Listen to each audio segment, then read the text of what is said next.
दोस्तों नमस्कार, आप सभी विद्यार्थियों का स्वागत है। आज आप लोगों के लिए मध्य प्रदेश बोर्ड परीक्षा त्रैमासिक परीक्षा के लिए लेकर आ चुका हूं मैं मोस्ट प्रश्न, और विषय है हमारा हिंदी कक्षा 12वीं। दोस्तों, इन प्रश्नों के उत्तर को आप याद कर लीजिएगा। सभी प्रश्न 100% मोस्ट है और आपकी त्रैमासिक परीक्षा में देखने को मिलेंगे इसमें से बहुत सारे प्रश्न। तो परीक्षा के लिए सारे क्वेश्चन आ चुके हैं, कमेंट हमारे पास आ रही थी, इसलिए आप लोगों के कमेंट को देखते हुए ये वीडियो मैं बना रहा हूँ। अधिक से अधिक इस वीडियो को शेयर करेंगे 12वीं वाले विद्यार्थी जो हमारे साथ जुड़े हुए हैं मध्य प्रदेश के। आइए दोस्तों, स्टार्ट करते हैं पहले प्रश्न से।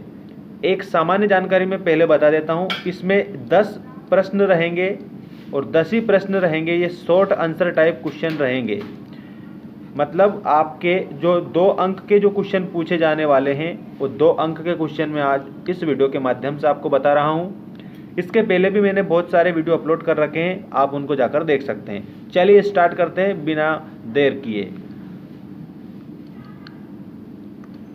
देखिए, फर्स्ट क्वेश्चन है, गद्य किसे कहते हैं, उसका क्या महत्व है। तो याद रखना, मनुष्य की जो स्वभाव की जो अभिव्यक्ति होती है, मतलब सामान्य अभिव्यक्ति, वो गद्य कहलाता है। ये सामान्य जानकारी आप ध्यान रखें। और परीक्षा में उत्तर इस प्रकार से लिखेंगे, वाक्यों में अभिव्यक्त लय, ताल, छंद आदि से मुक्त विचार प्रधान रचना गद्य कहलाती है। नित्य प्रति के जीवन में बोलचाल की भाषा गद्य होती है। नित्य प्रति मतलब मनुष्य।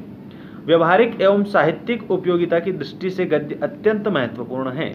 ये आपका पहला प्रश्न रहेगा, गद्य किसे कहते हैं। इसका उत्तर आप इस प्रकार से ही देंगे जिस प्रकार से आपको बताया गया है। नेक्स्ट क्वेश्चन आप देखिए, हिंदी गद्य के प्राचीन रूप कौन कौन से हैं। यहाँ पर प्राचीन काल के बारे में जानकारी देनी है कि हिंदी गद्य जो है इसके प्राचीन रूप कौन कौन से हैं। पहला देखिएगा, प्राचीन हिंदी गद्य दान पत्रों, पट्टों, परवानों, टीकाओं, अनुवाद आदि में मिलता है। इसके बाद में आप नेक्स्ट क्वेश्चन पर ध्यान देंगे, भारतेंदु युग से पूर्व हिंदी गद्य के 4 प्रवर्तकों के नाम बताइए।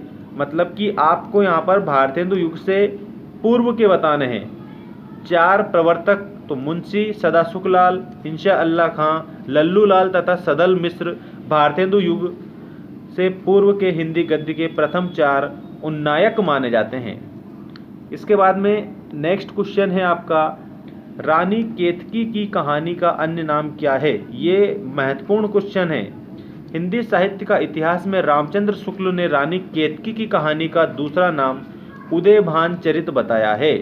याद रखना, उदयभान चरित क्या है, तो रानी केतकी की कहानी। इस प्रकार से आप इस क्वेश्चन को हल करेंगे, ध्यान देंगे। इसके बाद क्वेश्चन नंबर 5 देखिएगा, हिंदी गद्य के विकास में ईसाई धर्म प्रचारकों के योगदान पर प्रकाश डालिए।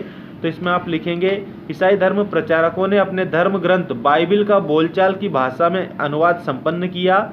इससे गद्य का प्रचार एवं प्रसार हुआ।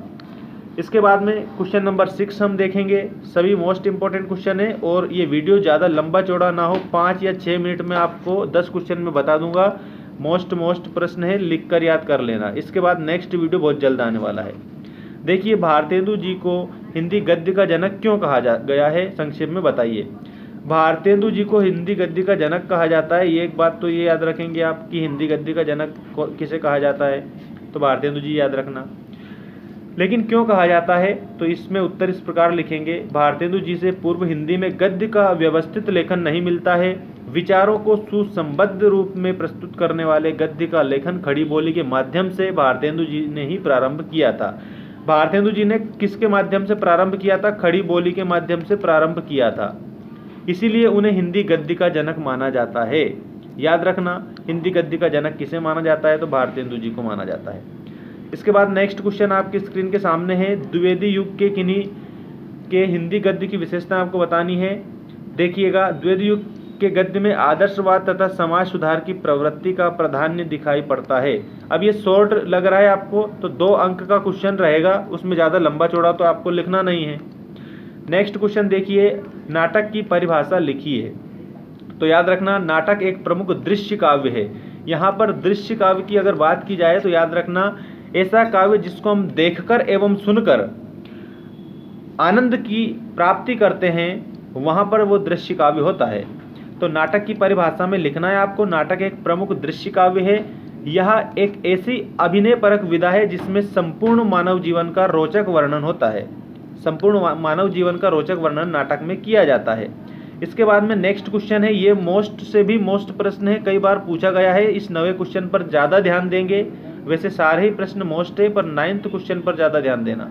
नाटक के तत्व लिखिएगा। नाटक के तत्व निम्नवत है: कथा, वस्तु, संवाद, पात्र एवं चरित्र चित्रण, भाषा शैली, अभिनेता और उद्देश्य, ये नाटक के तत्व हैं। इसके बाद में आपको ध्यान देना है लास्ट क्वेश्चन, हिंदी में नाटक सम्राट किसे कहा जाता है और उनके 2 नाटकों के नाम लिखिए। ठीक है, अच्छे से याद रखना, हिंदी में नाटक साहित्य को उत्कर्ष पर पहुंचाने का श्रेय जयशंकर प्रसाद को है। मतलब जो जयशंकर प्रसाद जी है उनको जाता है, नाटक सम्राट जयशंकर प्रसाद को ही कहा जाता है। उन्हीं को हिंदी में नाटक सम्राट कहा गया है। चंद्रगुप्त और ध्रुव स्वामिनी प्रसाद जी के प्रसिद्ध नाटक हैं। याद रखना, अगर प्रश्न आया चंद्रगुप्त किसका नाटक है तो याद रखेंगे आप उपन्यास सम्राट जयशंकर प्रसाद, नाटक सम्राट भी इन्हें बोला जाता है। ठीक है, और ध्रुव स्वामिनी नाटक भी इनके द्वारा ही लिखा गया है। तो ये आपकी त्रैमासिक परीक्षा के लिए और वार्षिक परीक्षा के लिए मोस्ट प्रश्न मैंने बताए हैं। मिलते हैं नेक्स्ट वीडियो में, जहां पर आपको और भी महत्वपूर्ण क्वेश्चन देखने को मिलेंगे।